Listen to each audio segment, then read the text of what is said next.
Este video se orienta a un público católico. Los menores de edad deben consultar a sus padres antes de verlo. Incluso cuando descaradamente escuchamos en la palabra de Dios, Jacob amó más a José que a sus otros hermanos. Sintieron envidia. Y la envidia es esa semilla del fratricidio. Oremos. Concédenos, Dios Todopoderoso, que purificados por la práctica de la sagrada penitencia, nos hagas llegar con alma limpia a los santos misterios que se aproximan. Por nuestro Señor Jesucristo, tu Hijo, el que vive y reina contigo en la unidad del Espíritu Santo y es Dios por los siglos de los siglos. Amén. Tomen asiento, hermanos. Lectura del libro del Génesis. Jacob amaba a José más que a todos sus demás hijos, porque lo había engendrado en la ancianidad. A él le había hecho una túnica de amplias mangas. Sus hermanos, viendo que lo amaba más que a todos ellos, llegaron a odiarlo al grado de negarle la palabra. Un día en que los hermanos de José llevaron a Siquem los rebaños de su padre, Jacob le dijo a José: tus hermanos apacientan mis rebaños en Siquem, te voy a enviar allá. José fue entonces en busca de sus hermanos y los encontró en Dotán. Ellos lo vieron de lejos y se decían unos a otros: ahí viene ese soñador, démosle muerte. Lo arrojaremos en un pozo y diremos que una fiera lo devoró. Vamos a ver de qué le sirven sus sueños. Rubén oyó esto y trató de liberarlo de manos de sus hermanos, diciendo: no le quiten la vida ni derramen su sangre. Mejor arrójenlo en ese pozo que está en el desierto y no se manchen las manos. Eso lo decía para salvar a José y devolverlo a su padre. Cuando llegó José a donde estaban sus hermanos, estos lo despojaron de su túnica y lo arrojaron a un pozo sin agua. Luego se sentaron a comer y, levantando los ojos, vieron a lo lejos una caravana de ismaelitas que venían de Galaad, con los camellos cargados de especias, resinas, bálsamo y laudano, y se dirigían a Egipto. Judá dijo entonces a sus hermanos: ¿qué ganamos con matar a nuestro hermano y ocultar su muerte? Vendámoslo a los ismaelitas y no mancharemos nuestras manos. Después de todo, es nuestro hermano y de nuestra misma sangre. Y sus hermanos le hicieron caso. Sacaron a José del pozo y se lo vendieron a los mercaderes por 25 monedas de plata. Los mercaderes se llevaron a José a Egipto. Palabra de Dios. Te alabamos, Señor. Recordemos las maravillas que hizo el Señor. Recordemos las maravillas que hizo el Señor. Cuando el Señor mandó el hambre sobre el país y acabó con todas las cosechas, ya había enviado por delante a un hombre, a José, vendido como esclavo. Recordemos las maravillas que hizo el Señor. Le trabaron los pies con grilletes y rodearon su cuerpo con cadenas, hasta que se cumplió su predicción y Dios lo acreditó con su palabra. Recordemos las maravillas que hizo el Señor. El rey mandó que lo soltaran. El jefe de esos pueblos lo libró, lo nombró administrador de su casa y señor de todas sus posesiones. Recordemos las maravillas que hizo el Señor.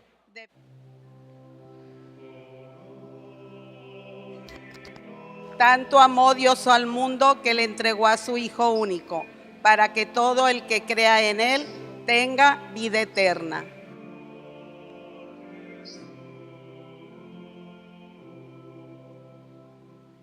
El Señor esté con ustedes. Del Santo Evangelio según San Mateo. En aquel tiempo Jesús dijo a la multitud y a los sumos sacerdotes esta parábola. Había una vez un propietario que plantó un viñedo, lo rodeó con una cerca, cavó un lagar en él, construyó una torre para vigilarlo y luego lo alquiló a unos viñadores y se fue de viaje. Llegado el tiempo de la vendimia, Envió a sus criados para pedir su parte de los frutos a los viñadores, pero estos se apoderaron de los criados, golpearon a uno, mataron a otro y a otro más lo apedrearon. Envió de nuevo a otros criados, en mayor número que los primeros, y los trataron del mismo modo. Por último les mandó a su propio hijo pensando, a mi hijo lo respetarán. Pero cuando los viñadores lo vieron, se dijeron unos a otros, este es el heredero, vamos a matarlo y nos quedaremos con su herencia. Le echaron mano, lo sacaron del viñedo y lo mataron. Ahora díganme, cuando vuelva el dueño del viñedo, ¿qué hará con esos viñadores? Ellos le respondieron, dará muerte terrible a esos desalmados y arrendará el viñedo a otros viñadores que le entreguen los frutos a su tiempo. Entonces Jesús les dijo, ¿no han leído nunca en la Escritura? La piedra que desecharon los constructores es ahora la piedra angular. Esto es obra del Señor y es un prodigio admirable. Por esta razón les digo que les será quitado a ustedes el reino de Dios y se le dará a un pueblo que produzca sus frutos. Al oír estas palabras, los sumos sacerdotes y los fariseos comprendieron que Jesús les decía por ellos y quisieron aprenderlo, pero tuvieron miedo a la multitud, pues era tenido como un profeta. Palabra del Señor. Cada viernes de Cuaresma se nos invita a dar un vistazo a lo que es la pasión de Cristo. Aunque la Cuaresma tiene dos grandes partes, las primeras 3 semanas de las 5 semanas de la Cuaresma se centra sobre todo el mensaje de las lecturas en la conversión, en invitarnos a cambiar de vida y renovarnos. Y las últimas 2 semanas ya empezamos a escuchar en las lecturas y en las oraciones, pues la invitación a ver a Jesús en el camino hacia la cruz, en el sacrificio supremo donde Él nos va a mostrar qué tanto amó Dios al mundo, que entregó a su Hijo único para nuestra salvación. Aún así, todos los viernes de Cuaresma es la devoción, por ejemplo aquí en la parroquia, que rezamos el Vía Crucis. Y los motivo para que por favor vengan a las 11 de la mañana o a las 5 de la tarde al rezo del Vía Crucis. O personalmente en su casa. Ahora existen muchas formas con aplicaciones interactivas, con video en el celular, en la televisión, en la radio, en fin. Esta parábola que escuchamos de Jesús es algo que nos sacude, realmente no tiene lógica. Como muchas parábolas, nos plantean un escenario muy desproporcionado, muy exagerado, para que el mensaje nos llegue más fácilmente. ¿A poco tendrá lógica que a una persona que está de encargada cuidando un lugar quiera adueñarse del lugar y no solamente eso, sino agredir al dueño al punto de matar a sus otros colaboradores y hasta al propio hijo del dueño? Imagínate, no tiene lógica, es un crimen, es una injusticia. Y a pesar de que a nosotros nos resulta muy fácil ver la injusticia en otros lugares, nos resulta muy fácil ver las injusticias de lo que vemos en las noticias, en el periódico, de lo que sale en la televisión. Quizás no estamos viendo las injusticias que nosotros mismos hacemos y es por eso que Jesús le dirigió esa parábola a los que van a hacer el complot, a los que van a maquinar, van a conspirar precisamente para matar a Jesús injustamente. De una manera fratricida. Sí, fratricidio es cuando un hermano pues mata a otro hermano. Ese fue el primer pecado que se nos narra después de la caída de Adán y Eva. Se nos cuenta el homicidio de Caín contra su hermano Abel.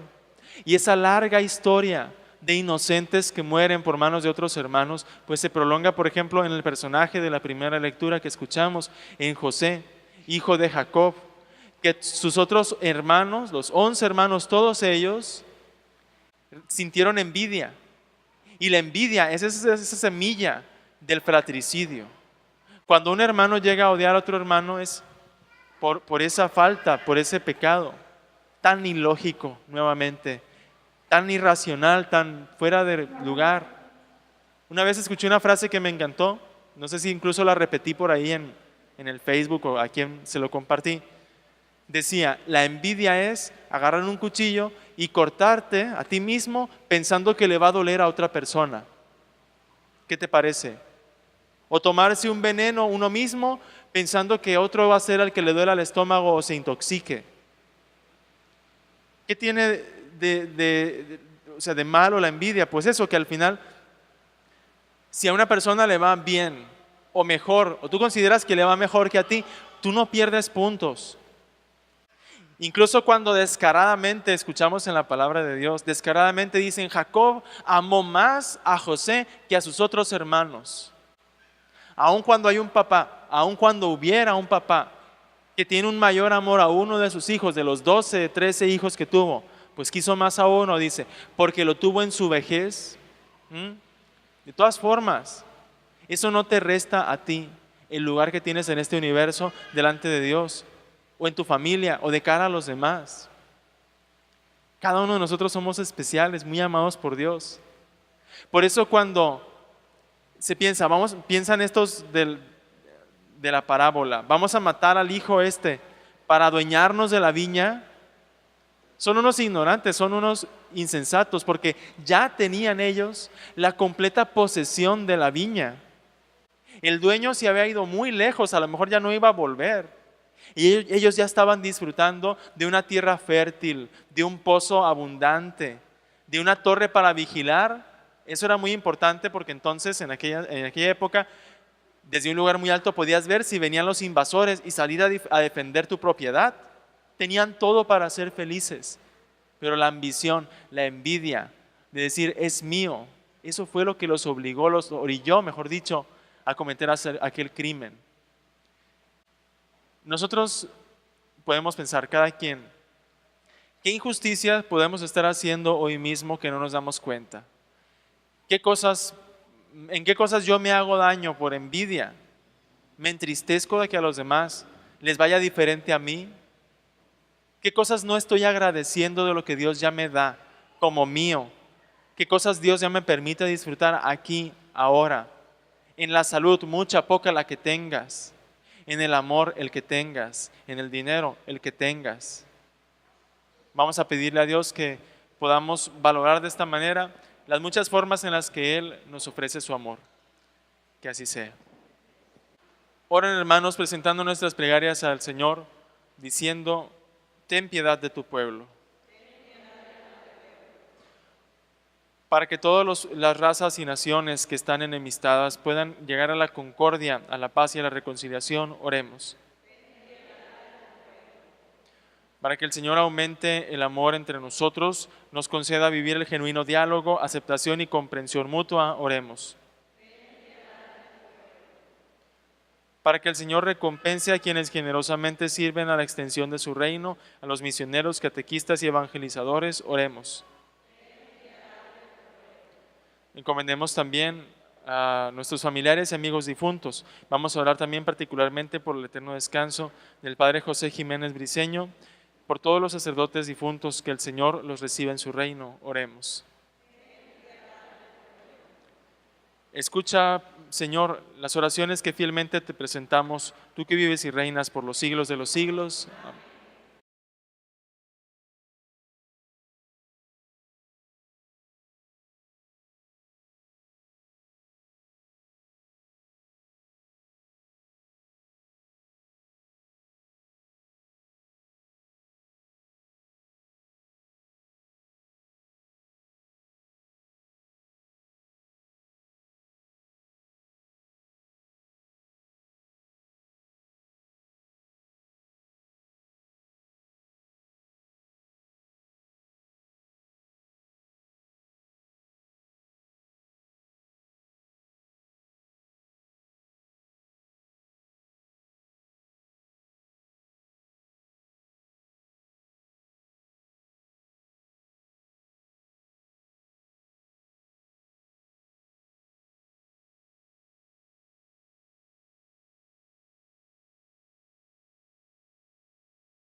Gracias por escuchar esta grabación. Comparte con otros la alegría de recibir la buena noticia que salva. Soy el Padre César Montijo. Dios te ama. Homilías hacia una fe madura.